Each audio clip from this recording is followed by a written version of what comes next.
Hello and welcome back to another episode of the Back to You podcast. I'm your host, Lily Riley, and I know it has been a while since I've been behind the camera, behind the mic. And these last couple months, it's not that I haven't been creative or feeling connected. Every time I went to plan to do a podcast, I would find something that kept me from doing it. I would negotiate with myself and I would say, oh, well, this has to get done for my business. Oh, I need to, focus on all this stuff with my social health because I've been trying to balance things. So I'm going to go hang out with this person. I would find some reason to negotiate why I couldn't follow through with doing this.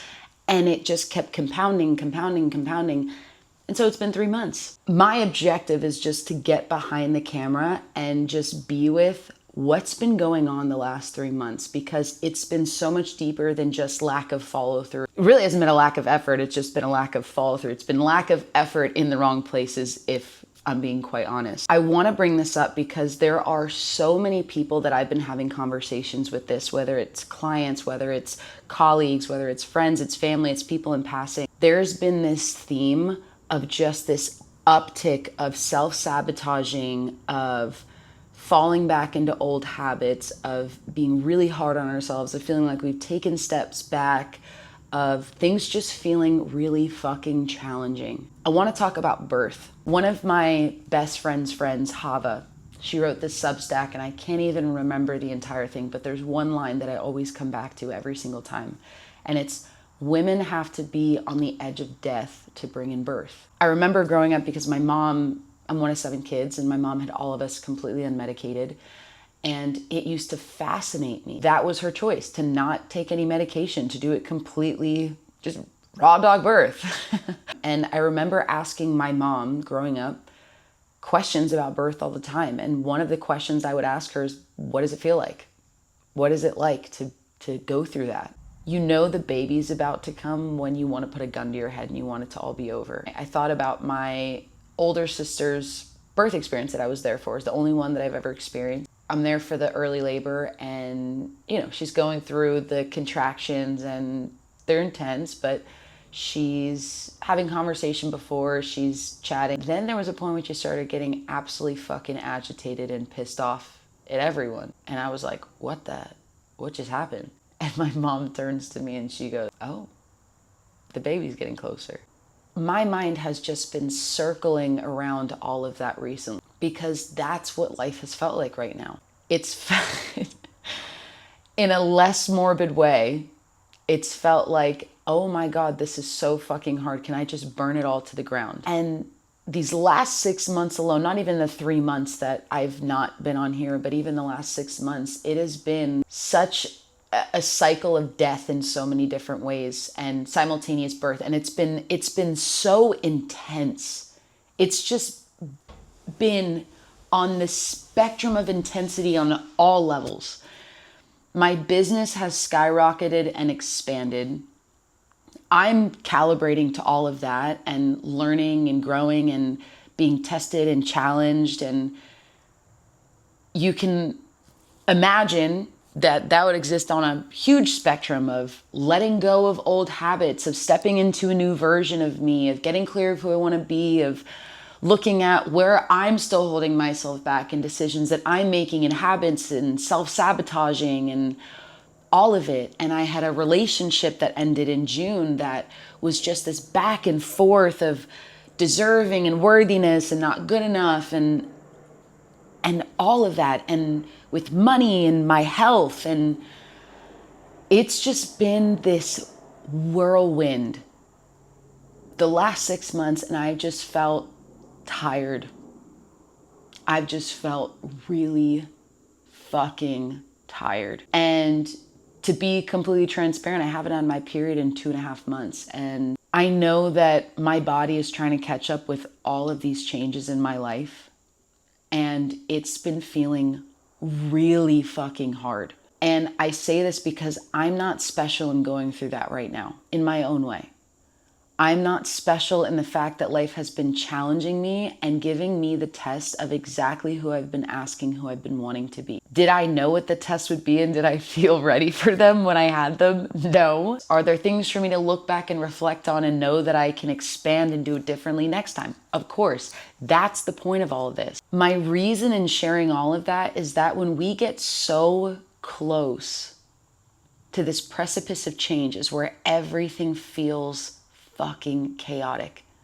Because it's not the new life that's bringing chaos, it's everything that you were that doesn't belong there, that is becoming complete, that is creating all of this futility in your life and showing you this does not belong there. So we're gonna make it very clear that this doesn't belong here with XYZ tests that you're gonna keep repeating over and over and over again until you make the decision.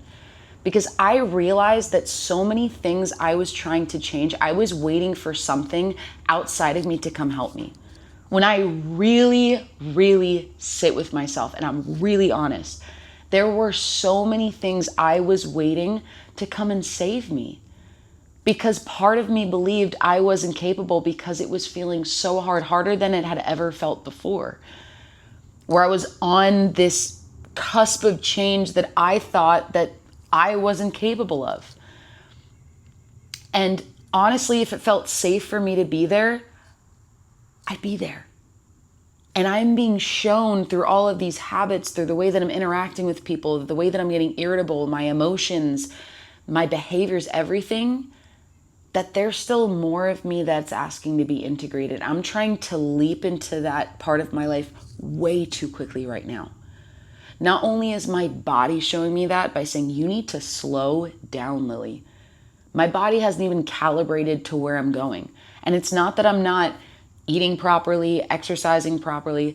I would just say that, of course, I would say it's stress, absolutely, with all the expansion, all the changes, all the transformation. That alone is going to cause a great level of stress in my body, which is just asking for more recovery. More slowness, more presence. I'm not saying this to say, oh my God, I'm struggling, I need help. I'm saying this is a real part of change. This is the part of change that nobody wants to go through. This is what transformation feels like. Transformation doesn't feel like all light and airy and beautiful and amazing. And there's a point where, yes, after this part, it does. But this is the part of transformation, growth, and change that people want to skip and just are not honest about. That it's fucking hard and it's going to challenge everything inside of you. It's going to challenge every last bit of you that believes they're not deserving of what's on the other side.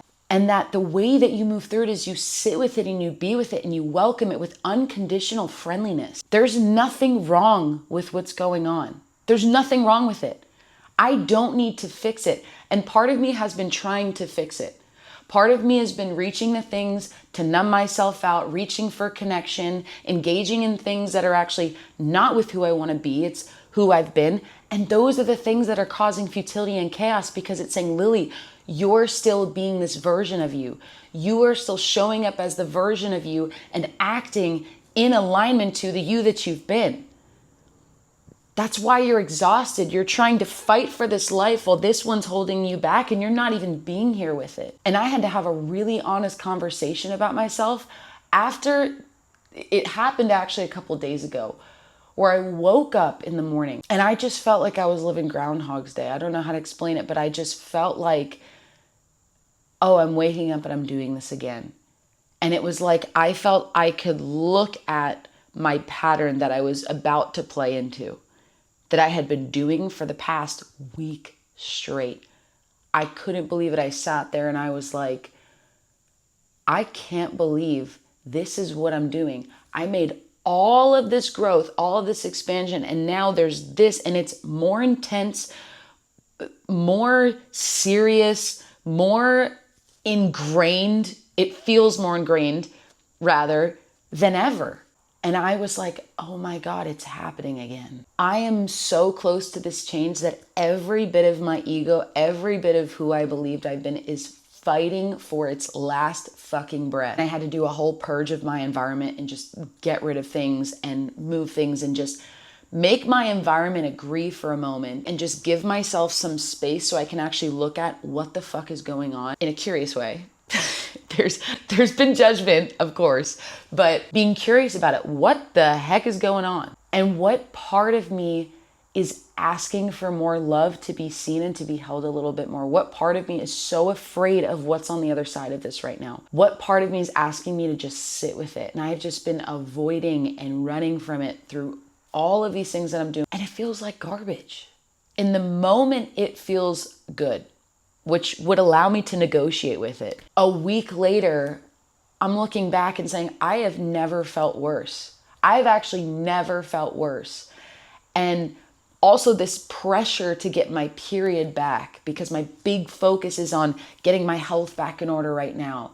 And just this added pressure of, Lily, you have to get all of this right. You can't fuck this up, because if you fuck this up now, you're gonna fuck it up moving forward. I was still seeing myself as a fuck up. I was still seeing myself as not good enough, and that I needed to change something and do something and reach for something and grab for something and change something about myself, that it was good enough that I could be open to receive whatever was cut. That was the lie I was still telling myself. But actually, when I have had moments to sit with myself in silence and be with what was coming up, there was still the Lily who believes she has to do this all on her own. She has to suffer for what she wants.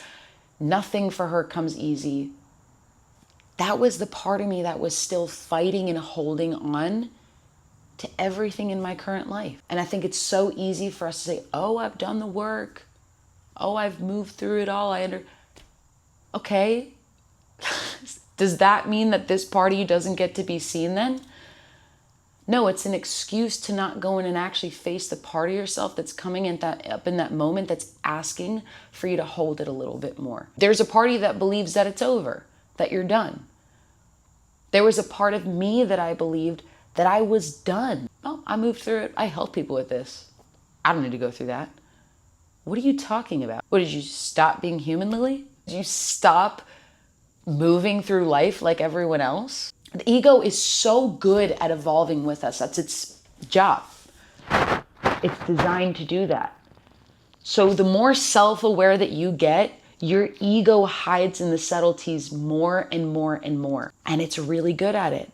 And it's really good at saying, oh, well, I know that I do that stuff. Oh, well, I know that I disassociate. Oh, well, I know that I overwork myself, but I just don't know how to change it. That's the new evolution of your ego. The one that's separate from going into and feeling what it's actually asking to be felt. And you're hiding behind self-awareness. You're hiding behind, oh, well, I know. I just don't know how to do it. That's the new mask, baby. Because all the things that are the deepest, darkest, most painful things, they're not things that you're gonna readily admit to yourself on the daily. They're going to be things that you hide behind everything that you do and find whatever reason it is to not go in it, because that's the most painful shit in your life. Of course the ego is going to find ways to evolve. Of course it's going to find ways to manipulate the way that you see things. Oh no, I'm good, I understand. Oh, well then I guess you're completely solved and you're fine. Then you're just special for the problems that you have then, I guess. These are the conversations I had to have with myself. Because I was keeping myself stuck by thinking that I was better and I was self-aware and that I just knew more. That's why the practice of being with yourself, of practicing radical acceptance, which is deep mindfulness and acceptance, logic of literally what is. I'm sitting in this barn, I'm filming this podcast, I don't have my period. But the only pain that comes from that is the story we tell ourselves about it.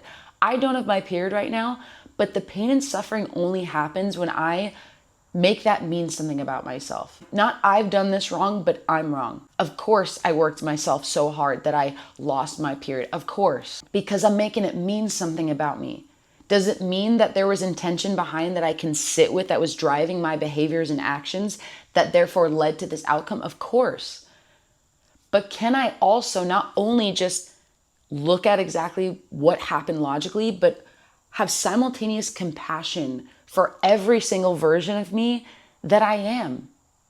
Because I deserve that. Because I'm a fucking human being. And I'm always doing the best with what I know in that moment. Just like you are. You cannot change what you're oblivious to, and that's okay. And this was something that really, really just showed me how little I actually lean into getting help, how little I lean into having people reflect things back to me. Because only there I'm able to see my blind spots, because I can't fucking see them by myself. And part of the self-sabotaging was, and big air quotes on self-sabotaging, you're just acting, you're falling to the needs of your subconscious, which if I believe that I'm someone that's always been alone, why am I going to reach out to help? The behavior just makes sense. Oh, I can now sit with this, be with this, feel what needs to come up, understand the story, get to the lie, dissolve it, and start fucking reaching out for help. Because I don't live in the world where I'm alone. Because it's not an inherent truth about me. Because it's not an inherent truth about who I am. You could find no proof that I, Lily, am alone. But it makes sense in the behaviors and everything that's going on that that's the world that I still believe that I was living in. And something that I really sat with was that my belief does not lie in my words. My belief lies in my actions. And this all started because I had an honest conversation with myself. Just the most fucking honest conversation that I needed.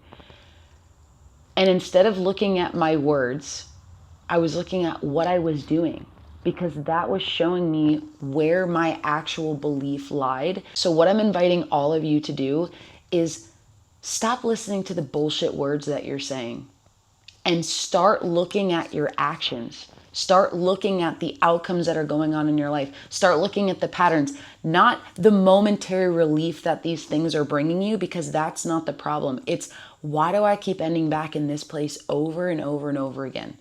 Even if I've made slight improvements, I know the truth that this is feeling all a little bit too familiar. And when you can start there and you can start being honest with the fact that, damn, this is a pattern that I have been trying to change through effort and willpower alone. And yes, I've made improvements, but I actually haven't expanded because I keep finding myself back at this place over and over and over again. And when you can have the honesty with yourself to look at your behaviors, you actually have some solid ground. You actually have some solid ground to stand on. And you can actually start looking at what you can start changing and what parts of you are asking for you to be with them just a little bit more. Much love to all you guys, and I'll catch you on the next one.